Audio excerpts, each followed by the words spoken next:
బ్రహ్మర్షి పితామహ పత్రిజీ గారికి, బ్రహ్మర్షి తటవర్తి రాఘవరావు గారికి, బ్రహ్మ విద్వర్ష తటవర్తి రాజ్యలక్ష్మి గారికి, అలాగే జూమ్ నిర్వహిస్తున్న గౌరీ మేడం గారికి, జూమ్లో పాల్గొన్న మాస్టర్స్ అందరికీ నా ఆత్మ ప్రణామాలండి.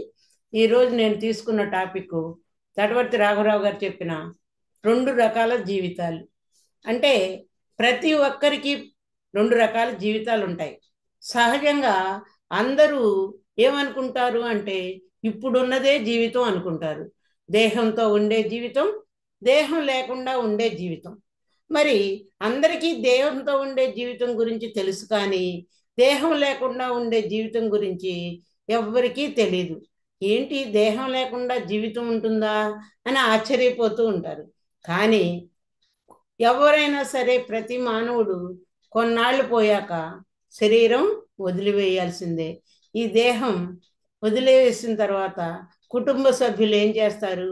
దహనం చేస్తే శరీరం బూడిదైపోతుంది. శరీరం బూడిదవుతుంది అని అందరికీ తెలుసు, కానీ శరీరం బూడిద పోయినా మీరు ఉంటారు అన్నది చాలా కొద్ది మందికే తెలుస్తుంది. అంటే మీకు ఇంకొక జీవితం ఉంటుందన్న విషయం కొద్ది మందికే తెలుస్తుంది. అంటే వాళ్ళు ఎవరు అంటే జ్ఞానులు. మరి శరీరం లేకుండా ఉన్న మిమ్మల్ని ఇద్దరు సహాయకులు వచ్చి మరి కనిపించని పరలోకాలకు తీసుకువెళ్తారు. కనిపించని పరలోకాలకు తీసుకువెళ్తారు అంటే మరి సహాయకులు అంటే మనం సినిమాల్లో చూపించినట్టుగా యమభటులు అని చెప్తారు, మనం సహాయకులు అనుకుంటాం. వాళ్ళు మనకి కనిపించరు. అలాగే వాళ్ళు తీసుకెళ్లే లోకాలు కూడా కనిపించవు. ఇద్దరు వారు కనిపించని పరలోకాలకు తీసుకువెళతారు. అక్కడ మీకు ఇంకొక జీవితం ఉంటుంది.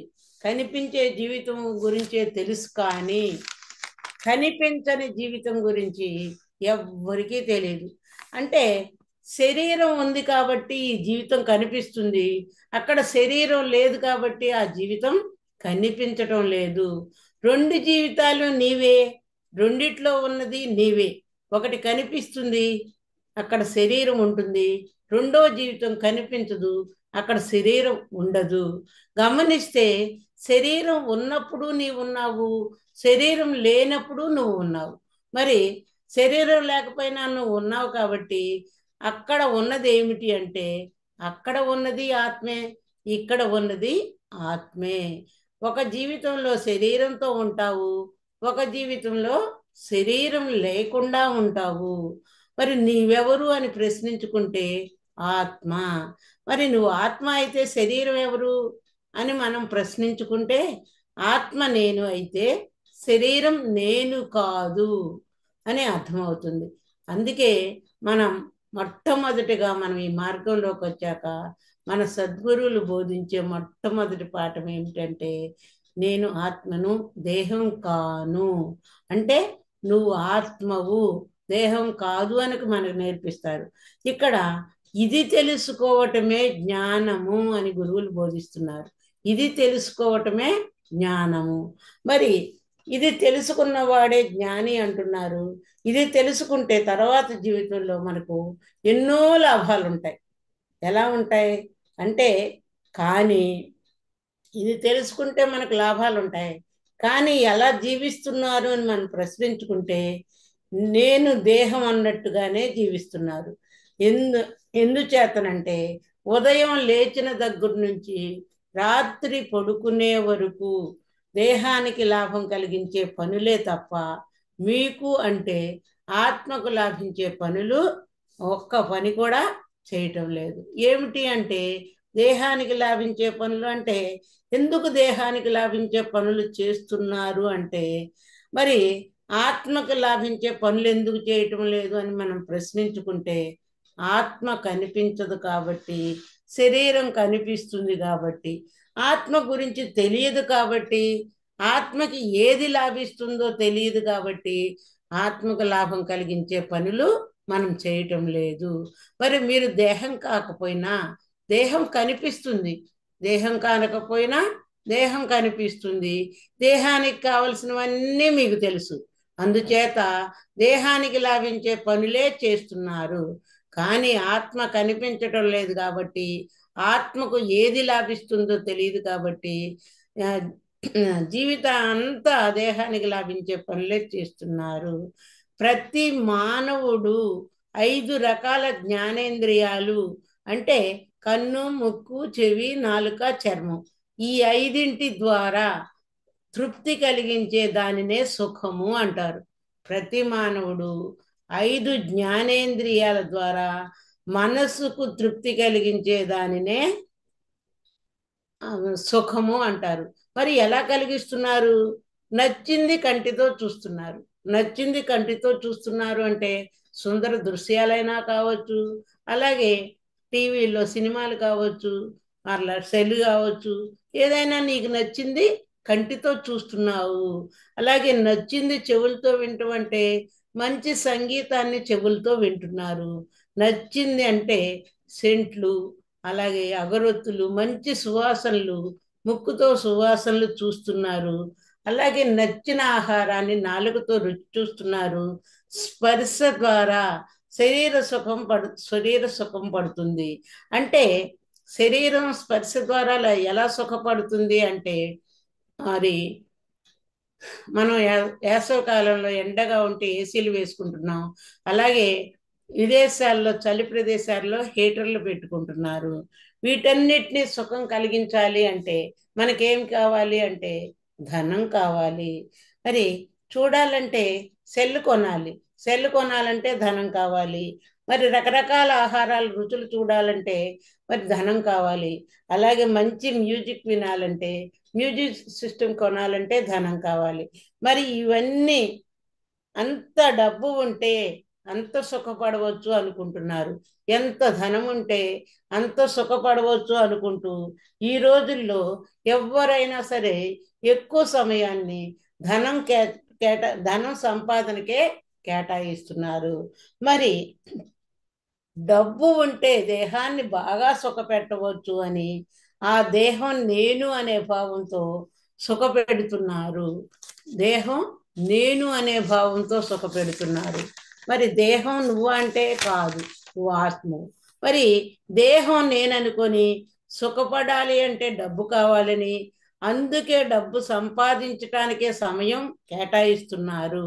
కష్టపడి ఎన్నో రకాలుగా చెయ్యకూడని పనులు చేస్తూ, తప్పులు పాపాలు చేస్తూ, అధర్మంగా వ్యవహరిస్తూ, సృష్టి విరుద్ధమైన పనులు చేస్తూ, అబద్ధాలు ఆడుతూ సంపాదిస్తున్నారు. ఎన్నో రకాలు చూస్తున్నాం. ఏ రంగమైనా సరే, వ్యాపారంలో కానీ, సినీ రంగం కానీ, ఉద్యోగ రంగం కానీ, రాజకీయ రంగం కానీ, ఎంత ఎక్కువ సంపాదిద్దాం అనే ఆలోచనే తప్ప ఎలా సంపాదిస్తున్నాం అన్నది ఎవ్వరూ ఆలోచించడం లేదు. మరి ఇలా ఇలా సంపాదించటం వల్ల సృష్టి నియమాలను అనుసరించి రకరకాల శిక్షలు అనుభవిస్తున్నారు. మరి రకరకాల శిక్షలు ఏమిటి అంటే అవే రకరకాల కష్టాలు అనుభవిస్తున్నారు. మరి మరలా ఆ కష్టాల నుంచి బయటపడటానికి ఎలా ప్రయత్నిస్తున్నారు అంటే ఆ కష్టాల నుంచి బయటపడటానికి రకరకాల ప్రయత్నాలు చేస్తున్నారు. ఎలా చేస్తున్నారు అంటే దేవుళ్ళని ఆశ్రయిస్తున్నారు. హిందువులైతే గుడికి వెళుతున్నారు, పూజలు, యజ్ఞాలు, హోమాలు చేస్తున్నారు, తీర్థయాత్రలు చేస్తున్నారు. ముస్లింలు అయితే నమాజ్ చేస్తున్నారు. అలాగే క్రైస్తవులైతే ప్రార్థనలు చేస్తున్నారు. అలాగే ఎంతోమంది గురువులను ఆశ్రయిస్తున్నారు, మతాలు మారుస్తున్నారు, ఇంకా డాక్టర్లను కూడా ఆశ్రయిస్తున్నారు. కానీ రకరకాల ప్రయత్నాలు చేస్తున్నారు. కానీ ఎవరి జీవితంలోనైనా ఇదే జరుగుతుంది. ఇలా చేస్తుంటే చివరికి జీవితం అయిపోతుంది. శరీరాన్ని కూడా వదిలేస్తున్నారు. శరీరాన్ని వదిలేస్తున్నారు. మరి ఇలా జీవితం అయిపోతుంది అని తెలుసుకున్న వారు, ఇది అర్థం చేసుకున్న వారు 10% మార్పు తెచ్చుకున్న అదృష్టవంతులే అని మనకు గురువు గారు బోధిస్తున్నారు. మరి శరీరం వదిలినప్పుడు ఆ జీవితం అంతా సంపాదించిన జీవితంలో కష్టపడి రాత్రి పగలు కష్టపడి సంపాదించిన ధనం కానీ, బంగారం కానీ, బిల్డింగులు కానీ, స్థలాలు కానీ, పొలాలు కానీ, పదవులు కానీ, అవార్డులు కానీ, రివార్డులు కానీ, సంపాదించుకున్న కుటుంబ సభ్యులు కానీ, బంధువులు కానీ స్నేహితులు కానీ ఎవ్వరు, అన్నీ ఇక్కడే వదిలిపెట్టి వెళ్ళవలసిందే. వీడు కానీ దేహంతో ఇక్కడే వదిలిపెట్టవలసింది. అన్నీ వదిలిపెట్టి ఆత్మ అయిన వీడు ఒక్కడే మిగులుతాడు. శరీరం భస్మం చేశాక ఆత్మ గాలిలో తేలుతూ ఉంటుంది. అది అన్నీ చూస్తూ ఉంటాడు. శరీరాన్ని కాల్చడం చూస్తాడు. తరువాత శరీరం చూస్తే బూడిదం అయిపోయింది. ఆత్మ మరలా ఇంటికి వెళ్తాడు. వెళ్ళి భార్య పిల్లలను, అన్నదమ్ములు కానీ ఆత్మ వెళ్తే ఎవ్వరూ పట్టించుకోరు. అప్పుడు అనుకుంటాడు ఏమని, నేను వీళ్ళ కోసం ఎంతో చేశాను, ఎంతో కష్టపడ్డాను, ఎన్నో అధర్మపరమైన పనులు చేశాను, తప్పులు పాపాలు చేశాను, ఎంతో కష్టపడి బిల్డింగులు కట్టించాను, ఈరోజు నన్ను ఎవ్వరూ పట్టించుకోవటం లేదు. అంటే అలా బంధువులు ఇంటికి వెళతాడు, అక్కడ ఎవరు పట్టించుకోడు. తను కట్టించిన బిల్డింగ్లు, ఎస్టేట్లు, భూములు, రొయ్యల చెరువుల దగ్గరికి వెళతాడు, ఎవ్వరూ పట్టించుకోరు. చివరికి బ్యాంకు లాకర్లో పెట్టిన బంగారం దగ్గరకు కూడా వెళ్తాడు, కానీ ఎవ్వరూ పట్టించుకోరు. అంటే ఏమనుకుంటాడు అప్పుడు, నావి అనుకున్నవేమీ నాతో రావు అని అర్థం అవుతుంది. శరీరం వదిలాక ఇది అర్థం అవుతుంది. మరి శరీరం బూడిదయ్యాక శరీరం నేను కాదు, నేను శరీరం కాదు, గాలిలో తేలి ఆడే ఆత్మనే నేను అర్థమవుతుంది. జ్ఞానికి జీవించి ఉండగానే అర్థమవుతుంది. ఏమని, శరీరం నేను కాదు, ఆత్మ నేను అని. పత్రిజీ గారి పరిచయ భాగ్యం వలన శరీరం నీవు కాదు ఆత్మని రాఘరావు సారు 22 సంవత్సరాల క్రితం తెలుసుకున్న వెంటనే ఏం చేశారు, పత్రిజీ గారు చెప్పగానే, మరి శరీరం నేను కాదు ఆత్మ నేను అంటున్నారని అది అవగాహన చేసుకోవటానికి ఉపనిషత్తులు చదివారు, భగవద్గీత పురాణాలు అని అన్నీ చదివి ఆత్మని అవగాహన చేసుకున్నారు. మరి ఆత్మకు నేను సంపాదించిన కోట్లు ఉపయోగపడతాయంటే ఒక్క రూపాయి కూడా ఉపయోగపడని అర్థమైంది. పిల్లలను, వ్యాపారాలను అన్నీ వదిలి జ్ఞాన సంపాదనకి 22 సంవత్సరాలుగా కృషి చేస్తూ ఎంతోమందికి జ్ఞానం బోధిస్తూ దేశాలు, రాష్ట్రాలు, జిల్లాలు, ఊరు తిరుగుతూ జ్ఞానాన్ని ఇప్పటికీ బోధిస్తూనే ఉన్నారు. అంటే ఆత్మకు లాభించేది జ్ఞానము అని అర్థమైన తర్వాత గురువు గారు ఇప్పటి వరకు ఆ జ్ఞానాన్ని సంపాదించారు, బోధిస్తున్నారు. ధన సంపాదన ఆపి జ్ఞాన సంపాదన మొదలుపెట్టారు. పత్రిజీ గారు ఇంకొకటి కూడా చెప్పారట, ఏమని, పంచింది పెంచబడుతుంది అని చెప్పారట. మరి దీన్ని బట్టి అర్థం చేసుకోవాల్సింది ఏమిటి అంటే, ఇహంలో లాభించేది ధనం, పరంలో లాభించేది జ్ఞానము అని అర్థమవుతుంది. మరి ఇహంలో ఉండే జీవితం శాశ్వతమా, పరంలో ఉండే జీవితం శాశ్వతమా అంటే ఇహంలో ఉండే జీవితం శాశ్వతం కాదు. ఇహంలో ఎవరైనా కొన్నాళ్ళ వరకే ఉంటారు. అంటే 80 సంవత్సరాలు కానీ, 60 సంవత్సరాలు కానీ, 70 సంవత్సరాలు కానీ కొన్నాళ్ళ వరకే ఉంటారు. మరి పరంలో ఉండే ఆత్మ మాత్రం శాశ్వతము అని అర్థమవుతుంది. అప్పుడు తెలివైన వారు ధనం కంటే జ్ఞానం సంపాదించటానికే ఎక్కువ ప్రాముఖ్యత ఇస్తారండి. తెలివి గలవారు ఏం చేస్తారు, ధనం కంటే జ్ఞానం సంపాదించటానికే ఎక్కువ ప్రాముఖ్యం ఇస్తారు. చూడండి, లోకంలో ఇక్కడ ఇహంలో రకరకాల ఇళ్ళు ఉన్నాయండి. కొందరికి డూప్లెక్స్ బంగ్లాలు ఉన్నాయి, కొందరికి ప్యాలెస్లు ఉన్నాయి, కొందరికి చిన్న ఇళ్ళు ఉన్నాయి, కొందరికి పెంకుటిళ్ళే ఉన్నాయి. ఇలా రకరకాల ఇళ్ళు ఉంటే ఎంత డబ్బు ఉంటే అంత గొప్ప ఇంట్లో ఉంటారు. మరి గొప్ప ఇంట్లో ఉంటే ఏమంటారు, ఎంతో గొప్పగా ఉంది, వాళ్ళు చాలా ధనం సంపాదించి గొప్ప ఇంట్లో ఉంటున్నాడు అంటారు ఇక్కడ భూలోకంలో. కానీ పరలోకంలో ఎవరు గొప్పవారు అంటే ఊర్ధ్వలోకాలకు వెళ్ళిన వాళ్ళు గొప్పవారు. మరి ఎంత జ్ఞానం సంపాదించుకుంటే అంత గొప్ప లోకాలకు మానవుడు చేరుకుంటాడు. కాబట్టి జ్ఞానం ఎంత ఎక్కువ సంపాదిస్తే అంత ఊర్ధ్వలోకాలకి చేరుకోవచ్చు. మరి పరంలో 7 లోకాలు ఉన్నాయి.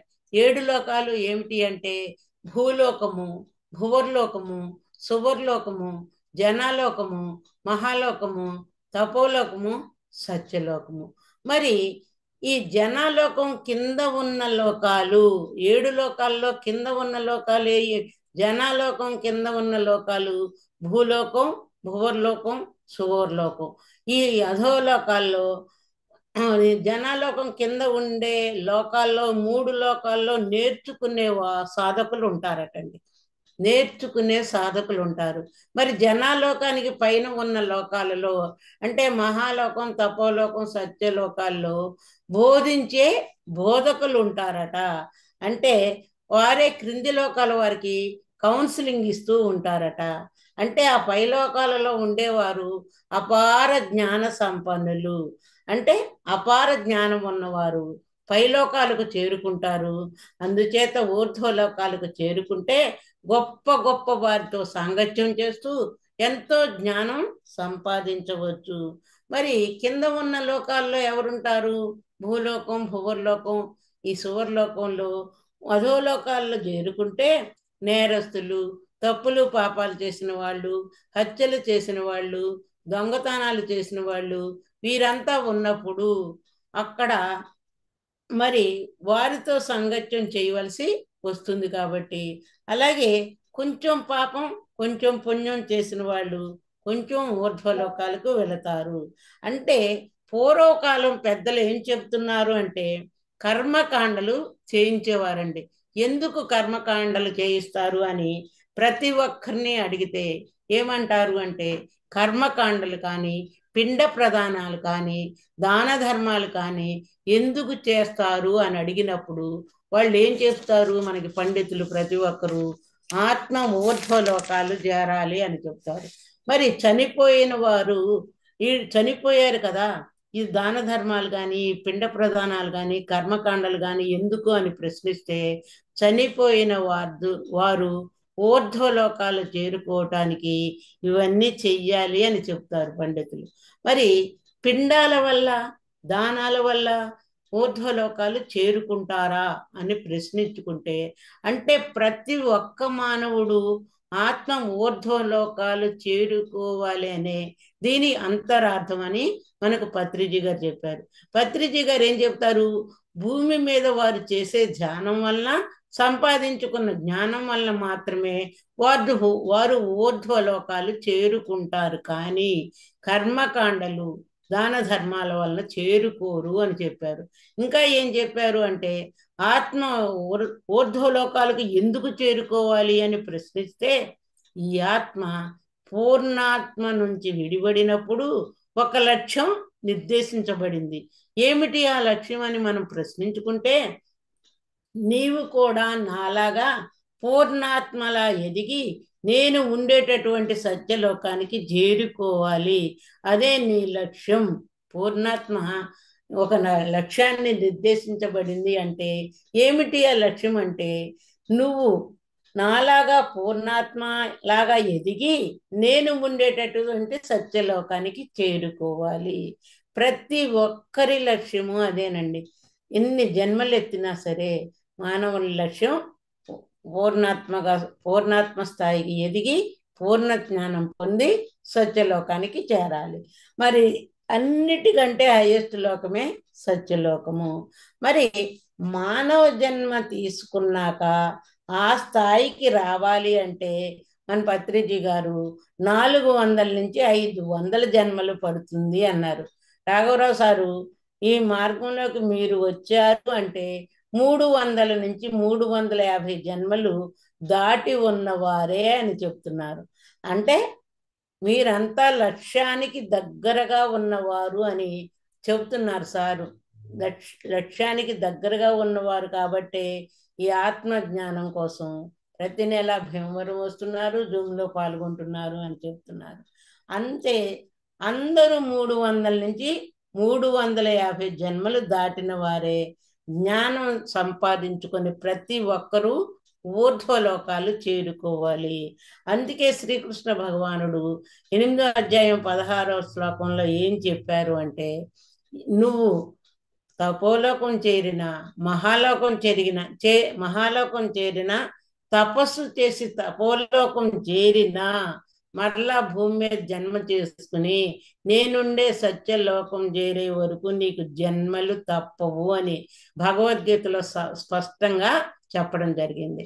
అంటే ఇక్కడ అర్థం చేసుకోవాల్సింది ఏమిటి అంటే ఎవరైనా సంపాదించుకోవాల్సింది జ్ఞానమే. మరి జ్ఞానము అంటే ఏమిటి? జ్ఞానము అంటే కళ్ళకు కళ్ళకు కనిపించిన దాని గురించి తెలుసుకోవటమే జ్ఞానము. మన కంటికి కనిపించేదంతా సత్యం కాదు, అసత్యము అని అర్థమైంది. కంటికి కనిపించని దాని గురించి తెలుసుకోవటమే జ్ఞానము. ఎంత ఎక్కువ తెలుసుకుంటే వారికి అంత జ్ఞానము ఉన్నట్లు. మరి ఇక్కడ కంటికి కనిపించింది ఏమిటి? ఆత్మ. ఆత్మ నేను ఆత్మ నేను అని తెలుసుకోవటమే జ్ఞానము. రమణ మహర్షి గారు కూడా ఆయన దగ్గరికి ఎవ్వరు వెళ్ళినా నీవెవరో తెలుసుకో అని చెప్పేవారట. ఏ సమస్యతో వెళ్ళినా, ఏ అనారోగ్యంతో వెళ్ళినా ఆయన మొట్టమొదటి చెప్పేది ఏమిటి అంటే నీవెవరివో తెలుసుకో నాయనా అని చెబుతున్నారు. మహాత్ములందరూ మీరెవరో తెలుసుకోవాలి, ఆత్మే నేను అని తెలుసుకోవటమే జ్ఞానము అని మనకు బోధిస్తున్నారు. మరి ఆత్మను తీసుకెళ్ళటానికి పైనుంచి వచ్చే సహాయకులు మరి కనిపించరు. అంటే ఇక్కడ మాత్రం ఏమిటి అంటే ఇక్కడ చేసే కర్మలన్నీ రికార్డ్ అవుతాయండి. మనం చేసే ప్రతి కర్మ ఆకాశ రికార్డింగ్లో రికార్డ్ అవుతుంది.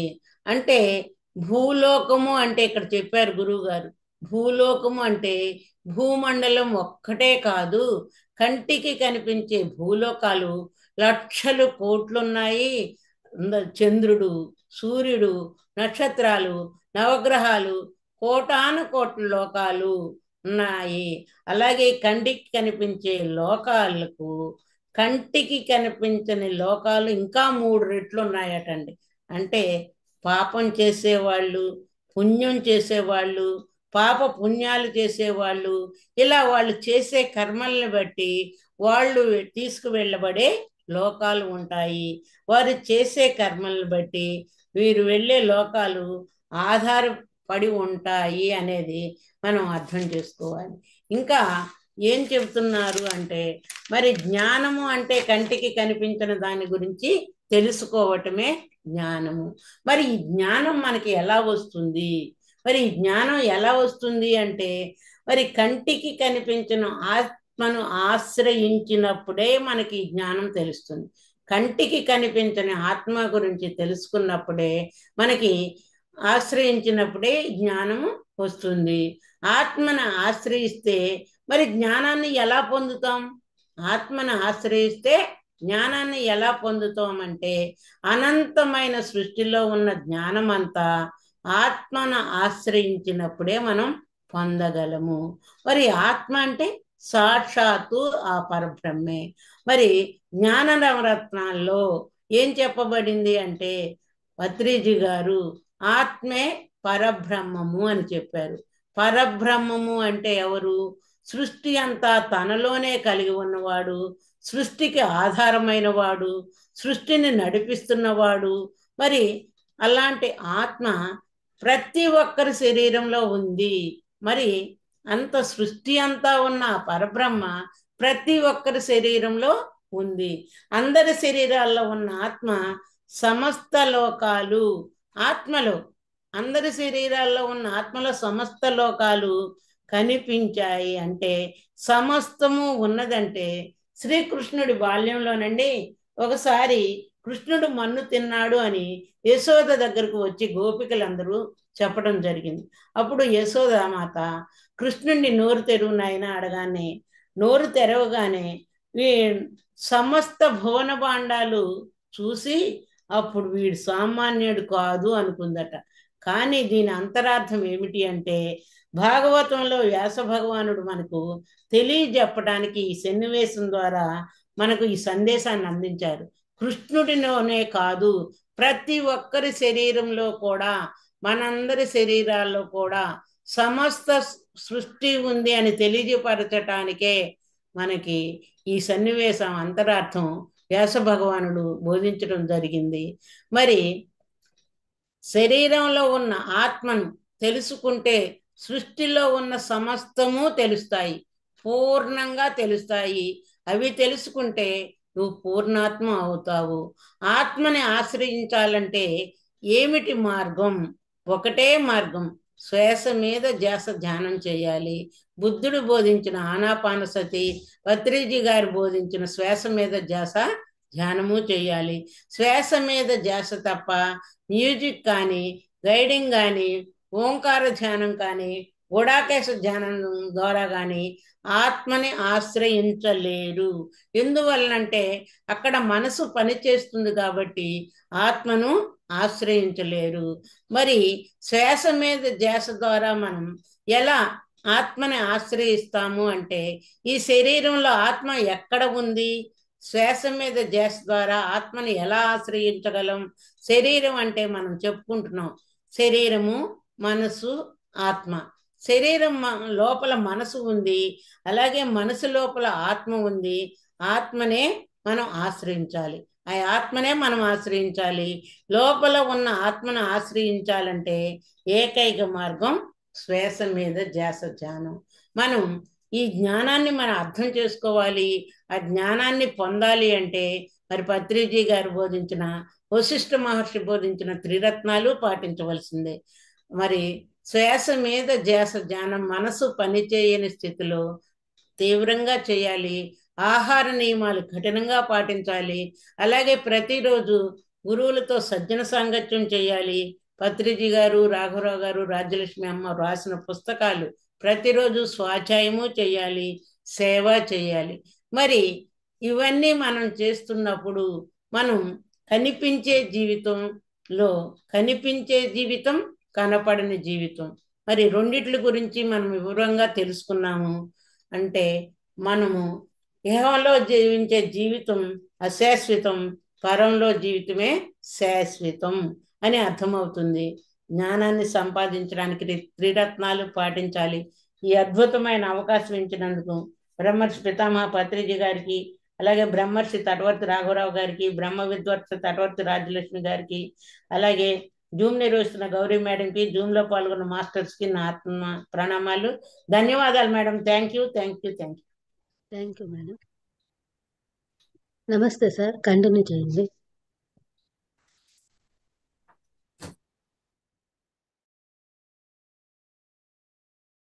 సార్ మీ వాయిస్ వినిపించట్లేదు సార్, అన్మ్యూట్ చేసుకోండి. మేడం నా వాయిస్ క్లారిటీగా వినిపిస్తుందా? బయట చిన్న డిస్టర్బెన్స్ ఉన్నాయి, సౌండ్స్ అవి అందరు. నేను ఓకే డోర్స్ సార్, అవి క్లోజ్ చేసుకున్నాను. ఓకే నా సార్, వాయిస్ బాగుంది. ఎలా వినిపిస్తుంది మేడం? బాగుంది సార్, కంటిన్యూ చేయండి. Okay madam. ముందుగా బ్రహ్మర్షి పితామహ పత్రిజీ గారికి, మరి బ్రహ్మర్షి తటవర్తి రాఘరావు గారికి, రాజలక్ష్మి అమ్మకు, అలాగే జూమ్లో వీక్షిస్తున్న ఆత్మబంధువులందరికీ నా ఆత్మ ప్రణామాలండి. మరి నా పేరు నరేంద్ర, మాది చివటం గ్రామం. సో ముందుగా నేను ఎంచుకున్న టాపిక్ ఈరోజు చోటమ్మ గారు సందేశాల్లో నన్ను ఎంతగానో ప్రభావితం చేసిన ఒక చిన్న మెసేజ్ అన్న చెప్పొచ్చండి. ఆవిడ తరచుగా దీని గురించి ఎక్కువ చెప్పేవారని చెప్పి నేను చాలా మంది ద్వారా విన్నాను. అది భావశుద్ధియే ఈ జ్ఞానసిద్ధి. ఈ వర్డ్ నేను పత్రిసారి దగ్గర నుంచి కానీ, తర్వాత రాగరాగ నుంచి ఎంతో మంది బుక్స్లో కానీ చదివినప్పుడు ఇది చాలా తరచుగా వస్తుందండి. ఇది సాధారణంగా చెప్పాలంటే ఆధ్యాత్మికతలో మనం ముందుకు ఎదగాలి అంటే ఇది చాలా ఇంపార్టెంట్ అని తెలుసుకున్నానండి. మీకు ఈ వర్డ్ విన్నప్పుడు, ఈ సెంటెన్స్ విన్నప్పుడు చాలా వరకు మీకు అర్థమై ఉంటుంది. భావశుద్ధియే జ్ఞానసిద్ధి. మనం ప్రతి ఒక్కరం కూడా, అందరికి తెలుసు జ్ఞానమే అల్టిమేట్, అది పొందడానికి ప్రయత్నిస్తాం. మరి అది పొందాలంటే ఖచ్చితంగా అర్హత ఉండాలి అన్న విషయం కూడా అందరికి తెలుసు. మరి అర్హత ఏంటి అంటే ఖచ్చితంగా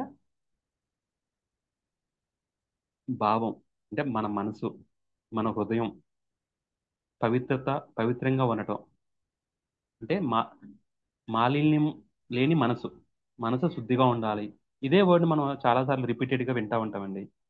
మరి ఎందుకు అమ్మగారు ఇది చాలా నొక్కి చెప్పారు? అమ్మగారనే కాదు, ప్రతి ఒక్క గురువు ఈ విషయంలో ఎందుకు చెప్పారు అంటే, మన అందరం కూడా, అంటే చెప్పాలంటే ఎవరైతే ఈ ఆధ్యాత్మికంలో వచ్చారో, తెలుసుకున్నారో, అంటే దీంట్లో ఎదగాలని కోరిక తెచ్చుకున్నారో, వీళ్ళందరికీ కూడా ముక్తిని పొందాలి, నేను ఇదే భావంతో ఉంటారు.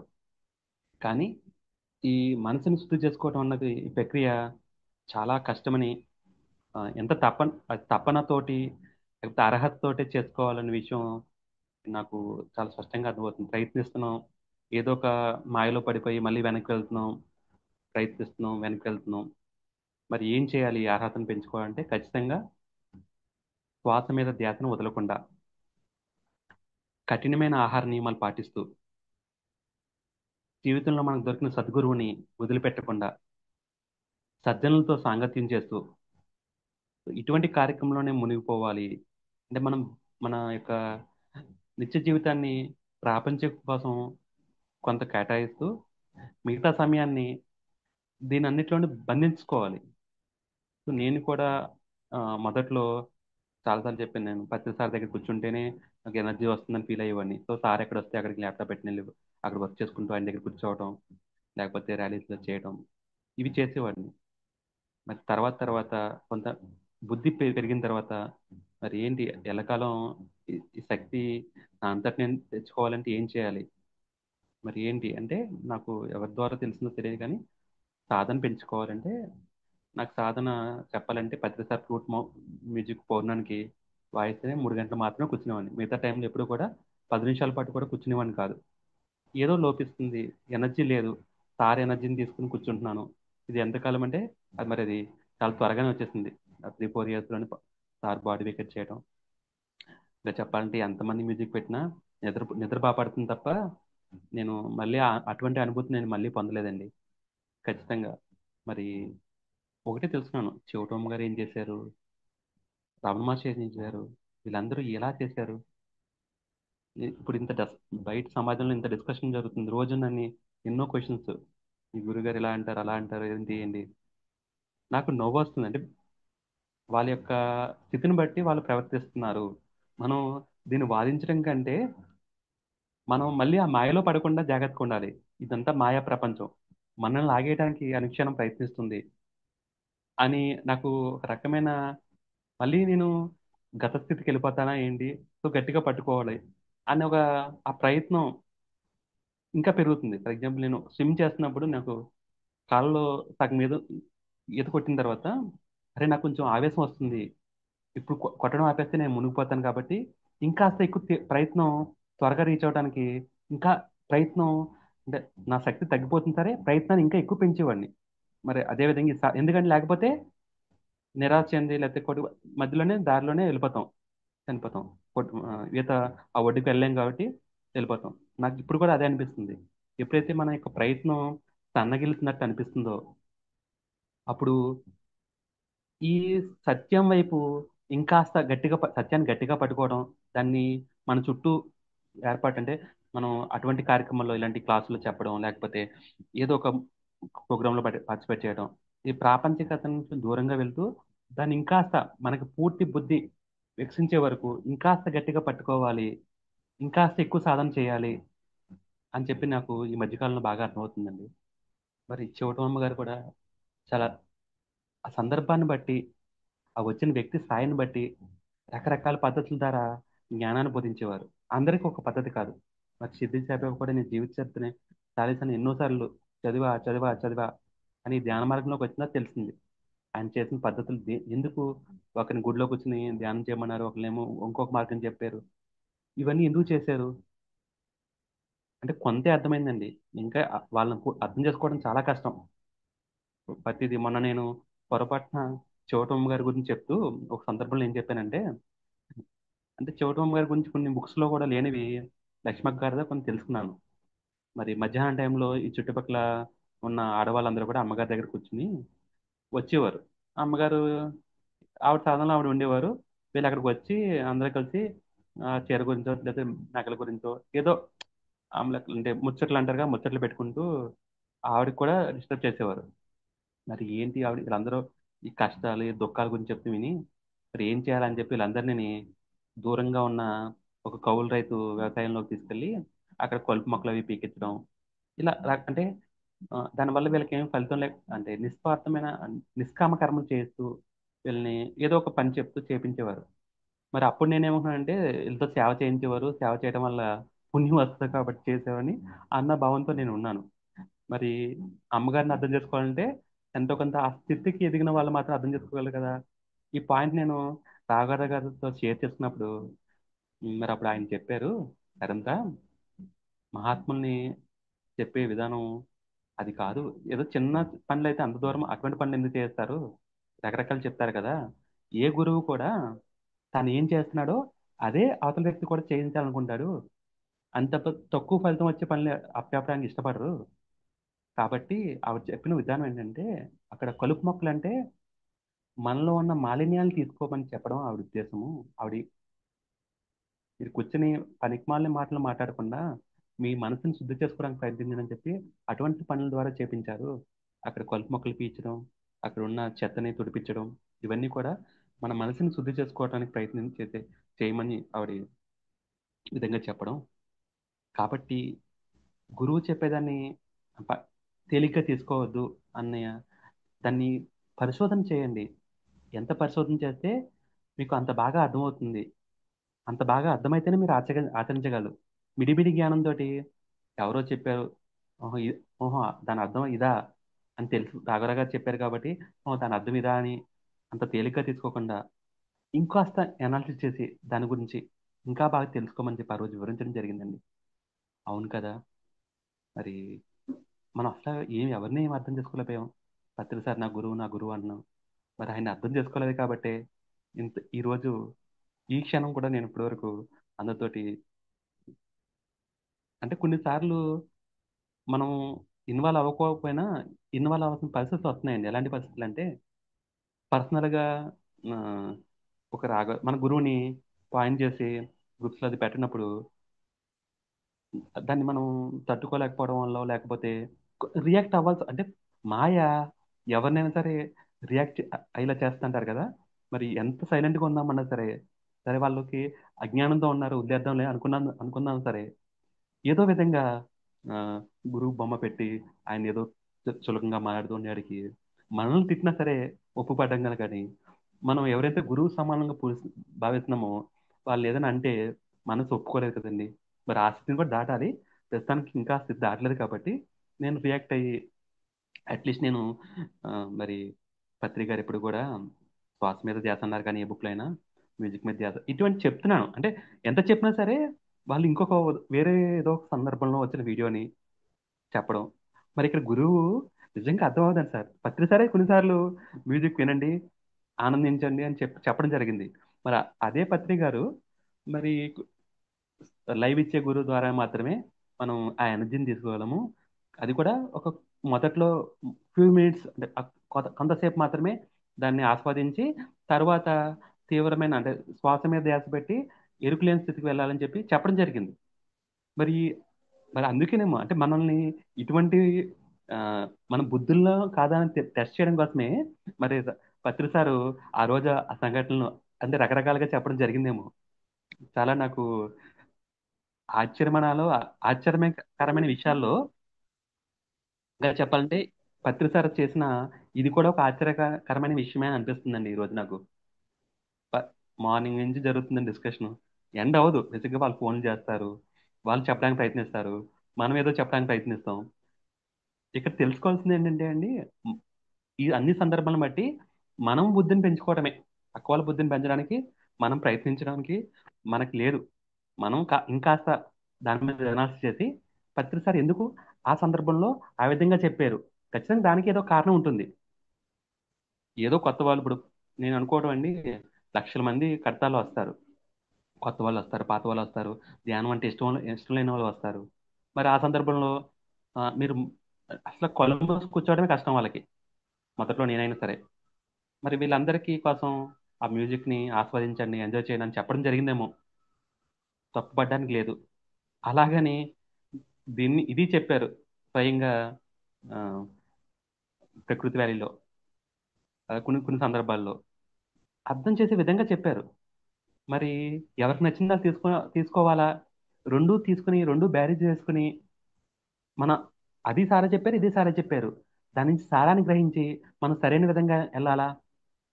మనం చేయాల్సింది ఆ రెండు తీసుకోవాలి. అది తప్పు కాదు ఇది తప్పు కాదు, మనం ఉన్న సందర్భాన్ని బట్టి ఎలా వెళ్ళాలి ఎలా మనం ఆత్మ ఎదుగుదల చేయాలి, ఇదే చేయాలని చెప్పి నేను తెలుసుకున్నానండి.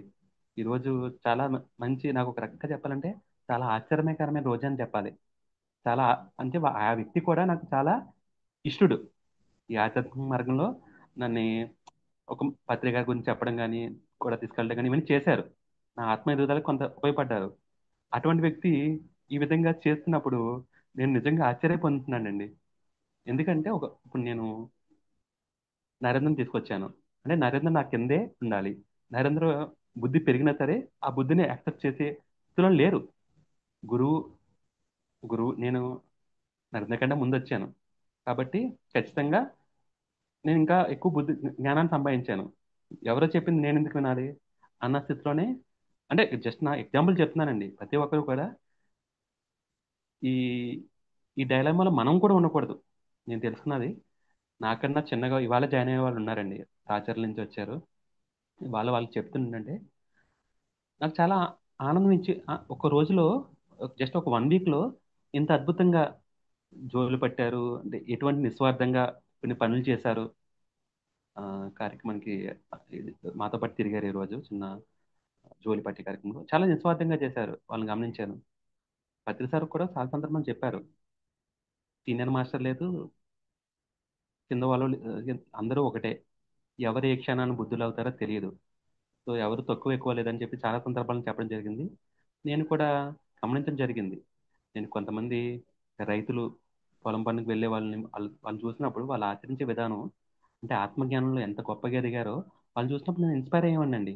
అరే నేను ఇంత గొప్ప చదువులు చదివినా వాళ్ళ కాలి కోటికి కూడా సరిపోను కదా అనుకున్న క్షణాలు, అంటే వాళ్ళ యొక్క భావం ఎంత గొప్పగా శుద్ధిగా ఉందన్నది తెలిసిన రోజుని నేను చాలా చాలా చాలా గర్వంగా ఫీల్ అయ్యేవాడిని. మరి నేను ఒక సందర్భంలో అనుకున్నాను, వీళ్ళందరి వాళ్ళే పత్రిసారు బాడీ వెకెట్ చేసి వెళ్ళిపోయారు, ఈ సొసైటీని ఎవరికి అప్పచెప్పకుండా వెళ్ళిపోయారు, ఈ సొసైటీ అద్భుతంగా ముందుకు వెళ్తుందన్న నిదర్శనం వాళ్ళే అని చెప్పి నేను ఆ రోజు వాళ్ళని గమనించినప్పుడు నేను తెలుసుకున్నానండి. కాబట్టి సో, భావశుద్ధి ఖచ్చితంగా ఈ మనసుని శుద్ధి చేసుకోవడానికి ప్రయత్నించాలి. దానికి చేయవలసిన సాధన శ్వాస మీద ధ్యాస అండి. అది చేసినప్పుడే మనం బుద్ధిని కాస్త కాస్త పెంచుకోగలం. ఇంకా చెప్పాలంటే మనకి ఎనర్జీ లేకుండా ఉన్నప్పుడు, నా విషయంలో జరిగింది ఏంటంటే అండి, బయటకు వెళ్ళినప్పుడు ఆ తిండి విషయంలో అట్రాక్ట్ చేస్తూ ఉంటుంది. ఆ శక్తి సాధన లేనప్పుడు ఆ ఆ వ్యామోహం పెరిగిపోయి దానిలో పడిపోతున్నానండి. కాబట్టి నన్ను కాపాడేది, నన్ను నా ఎదుగుదలకి ఉపయోగపడేది ఖచ్చితంగా నా యొక్క సాధనే. సో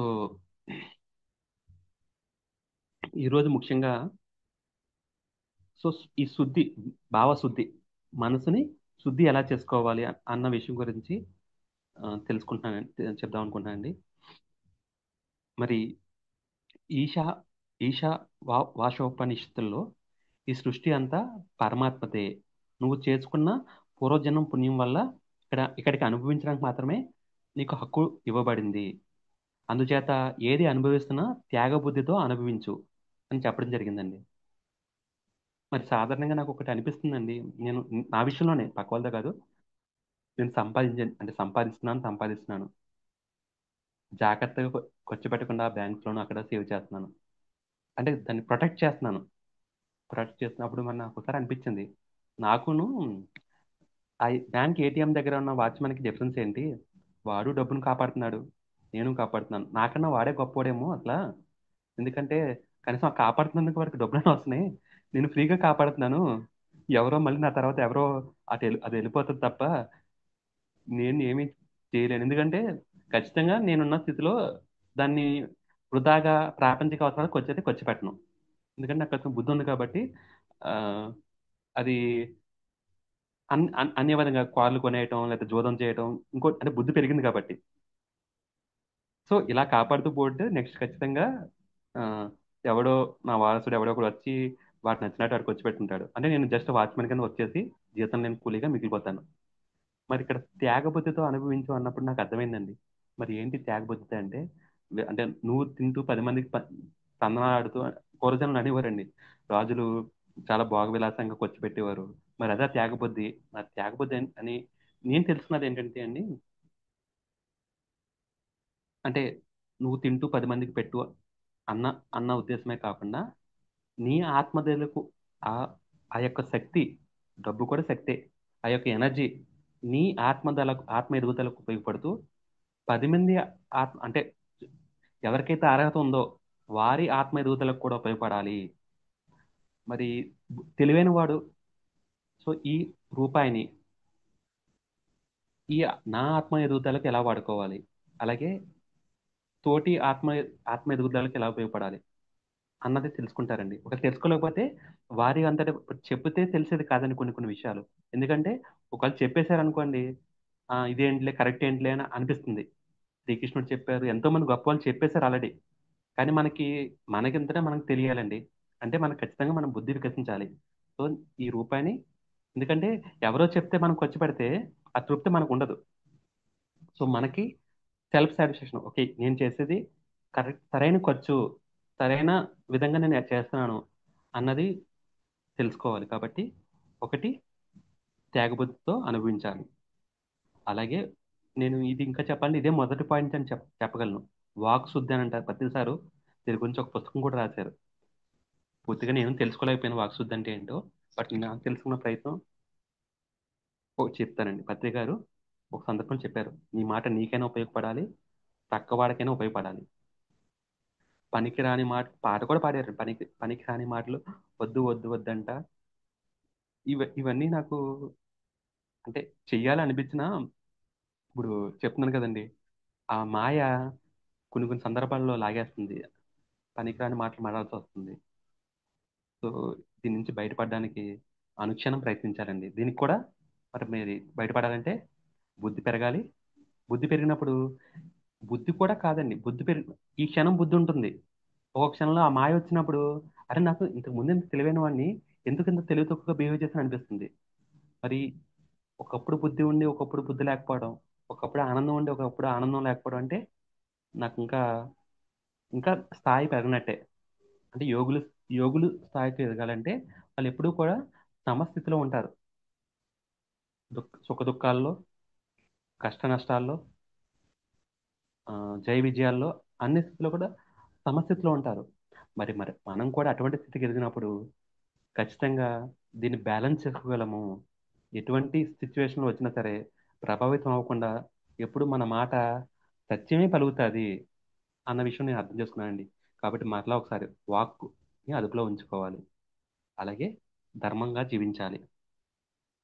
ధర్మో రక్షిత రక్షిత అని నేనైతే శాఖాహారాలలో చాలా గట్టిగా శ్లోకం చెప్పేవాడినండి.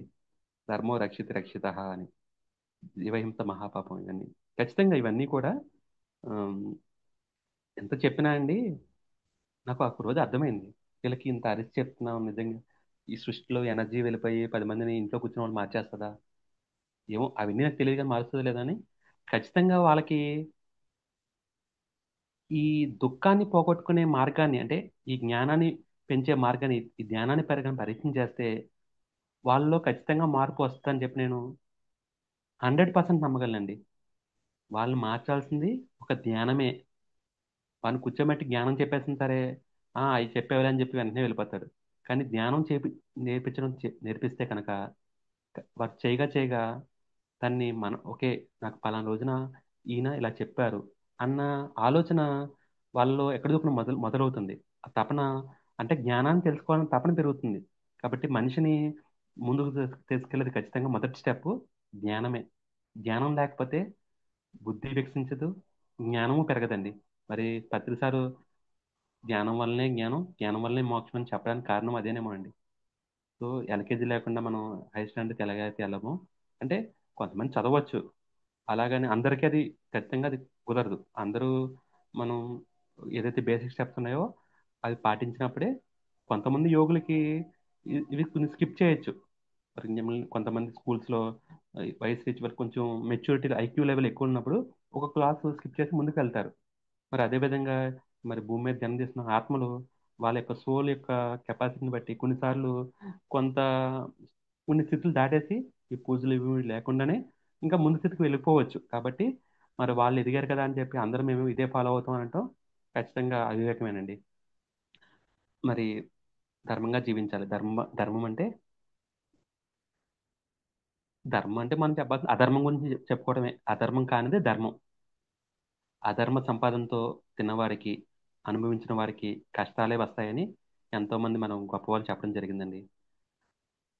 అధర్మం బొగ్గుల మ- బొగ్గుల మీద వచ్చే మంట లాంటిదంటండి.